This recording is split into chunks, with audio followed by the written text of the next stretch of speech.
4562, Campamento Goldrug, Continente Central, Sacristán.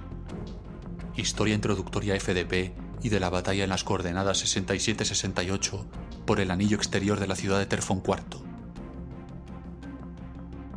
Antes de entrar en la tienda, el joven comisario observó el sol que desaparecía a occidente entre los humos pálidos de los fuegos del campamento Goldrug. Su espada de energía tintineó con triste alegría, la colgó junto con su gorro al mástil de la estructura y se dejó caer sobre el banco de campaña. Apoyó el codo sobre las rodillas, se cogió la cabeza entre las manos y se precipitó en el abismo de sus recuerdos. Sombras, rostros y sensaciones se persiguieron dibujando un torbellino de emociones y sentimientos. El corazón le latía con lentitud, pero resonaba como un tambor en su mente. La melancolía hizo más profunda la respiración. Una especie de dolor irreal le oprimió el pecho. Era la pesadumbre, que llegaba para hacerle compañía cada vez que se encontraba solo, sofocando cada pensamiento como un río que subía hasta la garganta. Cerró los ojos con fuerza y trató de convencerse de que lo mejor, lo único que le quedaba, era aprender a aceptar la situación. Quizás todo en la vida debía tener un sentido. Comisario Guldbrand abrió los ojos de golpe, parpadeando varias veces hacia la luz deslumbrante que contrastaba con la imponente silueta del soldado, firme en el acceso de la tienda. «He traído el arcón que me has pedido». El oficial asintió. «Déjalo ahí», dijo, señalando un rincón cercano al catre de la campaña. Con un último esfuerzo, el guardia dejó delicadamente el arcón en el suelo y dirigió la mirada a su superior a la espera de nuevas instrucciones. «Gracias, Leudwin. Puedes irte». El guardia imperial saludó y salió de la tienda, agitando a su paso la débil llama del candil que iluminaba el interior. Los ojos del centurión se concentraron en el objeto que surgió de la oscuridad en cuanto la mirada se habituó a la penumbra. Al acercarse al baúl, que parecía temblar a la luz de la lámpara, lo cubrió con su sombra. Apoyó la rodilla en el suelo, rozó con las yemas de los dedos la tapa y estudió si había alguna manera de abrirla sin romperla. Una placa de bronce ornamental rodeaba la cerradura, que estaba cubierta por una extraña agarradera asegurada a una bisagra. Daba la impresión de que no le quedaban más remedio que forzarla.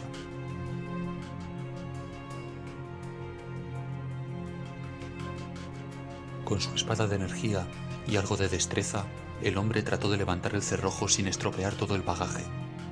Al final la madera cedió al hierro y con un chasquido seco y un bufido de polvo, la cerradura saltó liberando el seguro. El comisario posó la espada de energía en el suelo y tras un instante de vacilación abrió la tapa. En la penumbra los dedos acariciaron un tejido de pesada lana cocida y una capa militar que, sin duda, había visto jornadas más gloriosas antes de ser míseramente condenada a custodiar el contenido del arcón. Las manos se deslizaron, cautas, entre los objetos amontonados en el interior de aquel envoltorio suave, del que emergió primero un bellísimo guantelete de metal rodeado por un campo de energía capaz de ablandar cualquier materia sólida, brillante e intacto. El comisario miró el reflejo iridiscente de la luz que se filtraba a través de aquella magnífica obra antes de apoyarlo con cuidado sobre la mesa de campaña. Después encontró una bolsa de cuero y sacó el contenido, un pequeño pergamino de aspecto sombrío de fina factura. Se quedó mirándolo lentamente con la mente perdida en sus recuerdos. Sostuvo entre las manos aquel pergamino, demorándose antes de guardarlo. El comisario se volvió hacia el puño de combate que yacía frío en la mesa de campaña. Se aproximó al valioso objeto y lo deslizó entre sus dedos. Lo empuñó y recorrió su filo con la mirada y le devolvió una fría mirada a la penumbra de su habitación.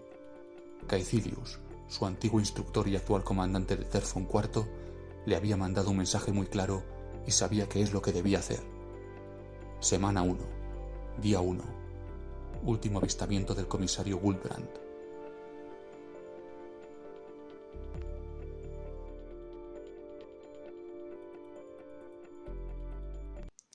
«67-68, Ciudad Terfon IV, Continente Central, Sacristán. Historia introductoria a Batalla en los Anillos Exteriores de Terfon IV». Draxus contemplaba el alba cuando comenzaba a despuntar en el horizonte sobre la ciudad de Terfon IV, tal como le habían señalado sus lacayos antes, poco antes de enterarse de la muerte de su hechicero aliado Statuaga de una forma tan absurda poco después de llegar al planeta en un ataque tan estúpido. Le resultaba irónico que él, seguidor de Khorne, hubiese tenido más paciencia que un seguidor del caos absoluto, aunque ahora estaba más bien molesto, ya que tendría que ser él quien reclamase lo que el hechicero le prometió al reclutarle, sabiendo que había motivos ocultos para ello. Ahora estaba pensando en comprobar las defensas de la ciudad, mandando algún Helldrake o Warp Talons para hacer incursiones y ver cómo estaban de preparados los defensores y saber si debía concentrar sus fuerzas en algún otro punto. Mientras tanto, se pondría en contacto con los demás señores que Bestatuaga había traído con él. Semana 1, día 1. Draxus, al mando del contingente de Khorne que sondea los anillos de defensa primarios de la ciudad de Terfon IV.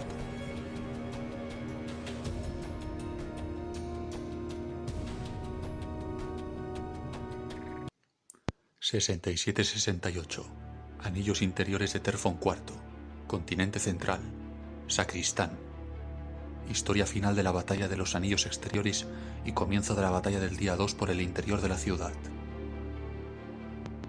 Miró atrás desde lo alto de la espira, contemplando con rabia y resignación el estado de la ciudad absorto en sus pensamientos. La ciudad no tenía bastantes hombres como para aguantar una batalla urbana de tal magnitud. Terfon IV se había vuelto un sitio incómodo, y el recinto defensivo principal había sido arrasado. ¿Cuánto resistirá la guarnición?, se preguntó. El enemigo y los rebeldes se extendían por todas direcciones. No aguantarían mucho más.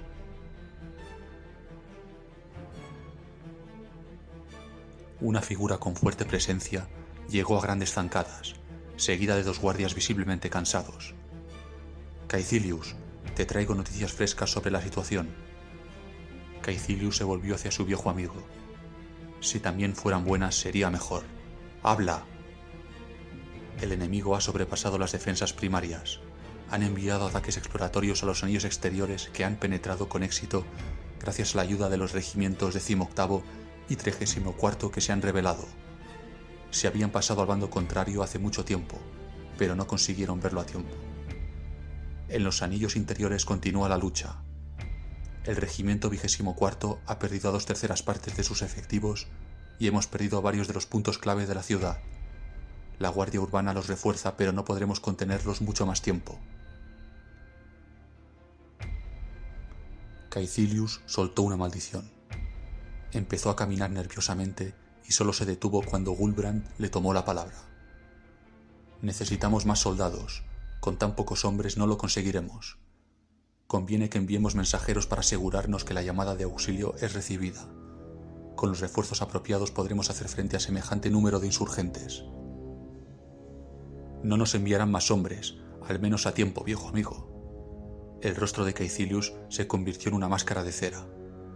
Y quiero confiarte algo importante, mi querido comisario, anunció el comandante abriendo los brazos.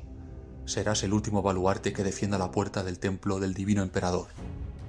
Contaremos cuán valerosamente has combatido para defender la puerta, siempre que consigamos sobrevivir hasta la llegada de los refuerzos. Se volvió hacia el comisario. Retén al contingente rebelde que nos ha ofrecido Draxus y dispone a un par de centurias en el oeste como fuerza de reserva. Allí no deberían esperar demasiadas sorpresas desagradables. Yo cubriré los flancos norte y sur.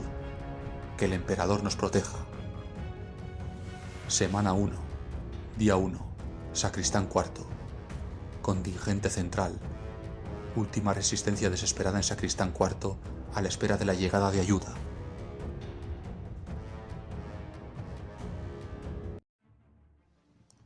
Ciudad de Terfon IV, 67-68, antes del ataque de las fuerzas de Draxus en el día 1. Batalla mencionada en relato previamente, otro relato que la acompaña. El regimiento 34 de las FDP de Sacristán siempre había gozado de un gran valor. Sus nobles hazañas del pasado en las últimas campañas de reabastecer los asentamientos y las minas del oeste en Sacristán contra los problemáticos orcos habían desembocado en su nombramiento como tercer regimiento defensor de la ciudad imperial de Terfon IV, 67-68.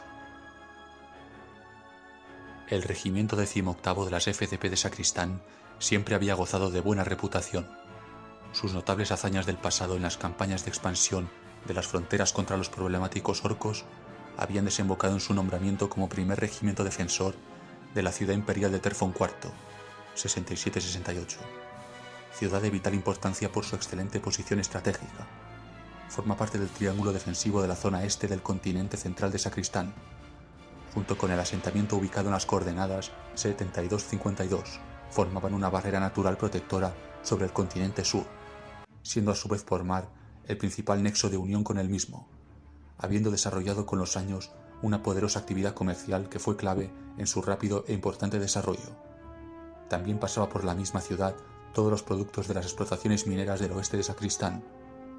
Los territorios orcos produjeron con los años que la ruta del sur se convirtiera en la más segura y por lo tanto más económica ruta a seguir. Los estudios sobre cuándo comenzó la corrupción que llevó al desastre de un regimiento tan célebre son aún desconocidas. Sin embargo, los informes apuntan que el uso de la hechicería por parte de algunos seguidores de Thange fue clave, tanto para su infiltración en la ciudad como para la lenta y a su vez inevitable corrupción del regimiento.